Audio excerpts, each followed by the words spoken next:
Hi, I'm Johnny from UltimatePaperMache.com, and this week I made myself a yarn bowl. I love the ones that you see online that are made out of turned wood. They're just really nice. I can't afford one of those, so I decided to make my own, and it's just really cool. I mean, it's just really strong. I'm pushing on it as hard as I can, and it's just not going anywhere. It's made with plaster cloth on the inside, just put over a bowl, and then paper mache clay on the inside and outside, and gosh, it's just really strong. I'm really excited about it. And I think that there's a lot of other things that you could do with the same process. Like if you wanted to make a lamp, for instance, with holes in it or curlicues anywhere, that'd be really cool. I just think there's a lot of things that we can do with it. I'm going to tell you exactly how I made this, but before that, I want to tell you there's going to be a couple of announcements at the end of the video. One of them is about an online workshop that my daughter is putting together for oil painters. So if you're an oil painter, you're really going to want to check that out. And I also want to tell you that I just finished a children's story, kind of a chapter book for kids. It's just a downloadable PDF, and you can get that on my website too. So I'm going to put links to both of those things down below in case you don't want to make a yarn bowl and you want to skip straight to that, but I hope you'll stick around because this is pretty cool. And even if you don't use yarn for anything, like you're not a knitter or a crocheter or Tunisian crocheter like I'm learning how to do, I'll bet you know somebody who is, and this would be just a really nice gift for them. This would be really fun. I didn't paint mine. I just love it, the white, and it just turned out. I just really like it. It's a really simple concept. Obviously, in case you haven't seen one before, this is how it works. It just keeps the ball of yarn from rolling around on the floor, and it just keeps it nice and neat, and it's just a fun invention. Let me show you how it's done. It was just really fun. I looked at the yarn bowls that I found online, and they all had a really similar curlicue for the yarn to come out. So I used a pencil to sketch several of them in different sizes, and I finally came up with one that was the right size for my bowl. Now I put some plastic wrap around the outside of one of my mixing bowls. I didn't tape it down really good, you know, where the plastic wrap kind of goes over itself, it kind of bulges out a little bit. I didn't tape it down real good, but next time I make another bowl, I am going to do that because it would have made it a little bit easier to put the plaster cloth on there. I tried taping my curlicue pattern under the plastic. I thought that would make sense, but the modeling clay wouldn't stick to it well enough. It just kept sliding around. So I took it out and taped it to the outside of the plastic, and I tried to tape it down well enough so that the paper itself will follow the curve of the bowl. I used my modeling clay to fill in the outside lines of the curlicue pattern. You probably noticed that when I made my pattern, I made a dark part for the area where the actual hole, the finished hole, is going to be. But I had to make allowances for the fact that I'm going to be putting some paper mache clay on the outside, right around the rim of that hole, outside of the plaster cloth. So I needed to make the hole, the plaster cloth hole had to be just a little bit bigger, and I made a line about 1/16 of an inch beyond the dark part where I want the finished hole to be, and that's where I'm putting the clay. That means that there's going to be just a little bit of extra room for the paper mache clay to go on there without making that curlicue too narrow. And I tried to make that edge just as straight or curved as I could, a nice crisp line. And then I cut some strips of plaster cloth. Now I usually do this outside, but it's really cold this week here in Minnesota, so I went ahead and did it in the studio. It's a little messy because you end up with plaster dust on your table, and that's why I put that big garbage bag down first. Then I got a warm bowl of water and I put it as far away from the cut plaster cloth as I could. I don't want water dripping on the plaster cloth until I'm actually ready to use it. Then I use 2 pieces of plaster cloth at a time. I dip it in the water, and then I very carefully put it around the curlicued modeling clay. And I'm using really small strips in this area because I don't want the plaster cloth to get all bunched up inside the lines. That would make that area thicker than the rest of the bowl, and it just would look weird. As soon as the curlicue part was finished, I put the plaster cloth around the rest of the bowl. I tried to be really careful to not let it sneak over the top edge because that would trap the bowl inside. And then once that was all done, I let the plaster cloth get hard. That will happen probably in about half an hour. It doesn't take very long. So I went back into the kitchen and mixed up some paper mache clay.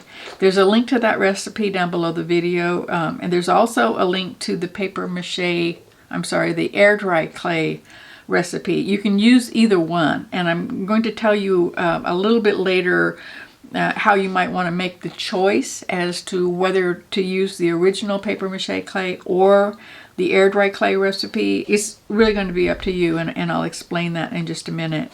When the plaster cloth was hard enough to work on it, I decided that I wanted to go ahead and add the paper mache clay to the outside of my bowl while the mixing bowl is still there. That'll give it some support from the inside. But before I could add any paper mache clay, I had to take the modeling clay out. It was because the plaster cloth is hard now, I was able to just pull it out of the curlicue without damaging any of the plaster cloth that was on there. And then it was time to go ahead and start adding the paper mache clay. I put my paper mache clay over the plaster cloth in a really thin layer. The plaster cloth is still wet by this time. You can tell because it's still cold. But it's hard, because it gets hard a long time before it gets dry. It doesn't actually matter. You can put paper mache clay or the air dry clay over wet plaster cloth, because it'll dry together. When I had the paper mache clay on there and it was as smooth as I could get it, I put the bowl in front of a furnace vent, and I balanced a large cardboard box over it so that the hot air could come in and kind of swirl around inside that box before it went out around the edges. It kind of turned my vent into a convection oven. And it only took a couple of hours for the paper mache clay and that plaster cloth to be hard enough so that I could pull it all off of the mixing bowl. And then I could fill the inside of the bowl with more paper mache clay. I wanted the inside to be really smooth, and I thought it would be easiest if I used a rubber spatula and a thinned down version of the paper mache clay. I had lots left over from the outside part, so I put some of it in a separate bowl, and I added a little bit of Elmer's glue all to it just to make it a little bit thinner and smoother. And then I just kind of smeared it over the plaster cloth on the inside of the bowl with my rubber spatula. I had to work on it a little bit to make it as smooth as I can get it. It's so thin that you can actually see some of the plaster cloth through it, but it's nice and smooth, and all of the wrinkles actually did get covered up, so it worked really well. Once the inside was done, I put the bowl back in front of the furnace vent and with the cardboard box on top of it, and I left it overnight so it could get dry all the way through. But in the morning, I decided that the upper edge of the bowl wasn't as smooth as I wanted it to be, so it wasn't quite done. I thought I was, but it turned out I wasn't. So I used the thicker version of the original paper mache clay that I had mixed up for the outside, and I used it just at about the top inch or so of both on the inside and outside, right around the top edge, and then I smoothed it on over the edge. I worked on that for a little while just to make it as smooth as I could, and then I had to let that dry again. Now this is where it would actually have been a little bit easier if I had used the air dry clay recipe instead of the paper mache clay recipe. You really can use either one of the recipes. They will both dry really, really hard over the plaster cloth. If you want to use the air dry clay, it's obviously going to come out smoother, and our friend Rex Wynn just recently wrote us a guest post on my blog that shows us how he makes his air dry clay really nice and smooth just by using his finger and some water. He has a special way of doing it, and it works really well. So if you use the air dry clay recipe, it's going to end up looking a little bit more like porcelain. I used the original paper mache clay recipe, so my bowl ended up looking a little bit more like low-fired pottery clay, like terracotta. I happen to like that texture, but if you wanted it smoother, then you go ahead and make the whole entire thing with the air dry clay instead of the paper mache clay recipe. I hope that makes sense. If you have any questions about that, go ahead and leave me a message down below. I'll be happy to answer any questions you've got. Now, obviously, I had to let the new part dry again. But it didn't take all that long. And then I did sand it. I don't usually sand my paper mache clay. I don't like doing it. So I just don't. But this time I did want the outside to be just a little bit smoother. The inside was smooth already because I had smeared it on so thinly. But the outside and the upper edge did need to be smoothed down a little bit with some sandpaper. I did this down in my basement. I used a sanding sponge right around the top, and then I used my little electric sander around the outside edges. I used 120 grit for the outside, and you do have to be kind of careful when you're using the electric sander, because especially when you use really thin layers like I do, it'd be really easy to just rip right through it.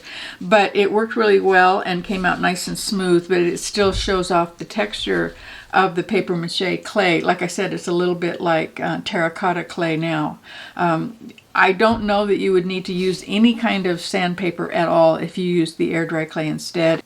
And the hard part, of course, is getting that curlicue nice and smooth. And to do that, I just cut some thin strips of sandpaper and just rub them back and forth, up and down, right along that edge, and until I could feel that it was going to be smooth enough so that the yarn could slip through it really easy without getting snagged. Now, of course, once I had all the dust from the sanding all brushed out of the inside of my bowl, I went ahead and used some varnish. I'm using the Deco Art Dura Clear Satin Varnish. This is really good stuff. I like that brand. It's the only kind of varnish I use anymore. And obviously you could paint it. If you wanted to, it would be beautiful if it was painted, and I might paint my next one. But this one, I decided that I really like the white, so I'm going to leave it exactly as it is right now. So that's our yarn bowl. I'm just really happy with it. It's a very simple concept, but it's just really cool. Now about my daughter's class, I wanted to tell you about it. It's a workshop, and I'm reading from it here. She says it's set up to replicate what she loved about art school studio classes. And it just looks really, really interesting. She says it's a painting class that both reviews the fundamentals of painting and supports artists in seeking their own creative voice. So go ahead and check that out with a link down below. And if you have any questions at all about it, be sure and contact Jessie. Now also, about that little children's book I have, it's not illustrated. If your kids want pictures with their book, they're going to have to do it themselves. But you can also find a link to it down below. I put a page up for it. It's called Charlie and Grok. Go ahead and download that for free if you'd like to. The link, like I said, is down below. Now, if you make a yarn bowl, I want to see it. You can post photographs of it or anything else that you make on my website. I'll put a link to that down below too. It's on the Daily Sculptors page, and there's a link to it at the top of the blog, so you can easily find it at any time. I want to see how you decorate yours. I really like this white, really liking it, but it would also be really fun if it was painted in various ways as well. So I want to see how you do it. If you use this for anything else, like a light fixture or something, I want to know about that too. So go check all those things out, and then go make something and come visit me, ultimatepapermache.com. I'll see you there.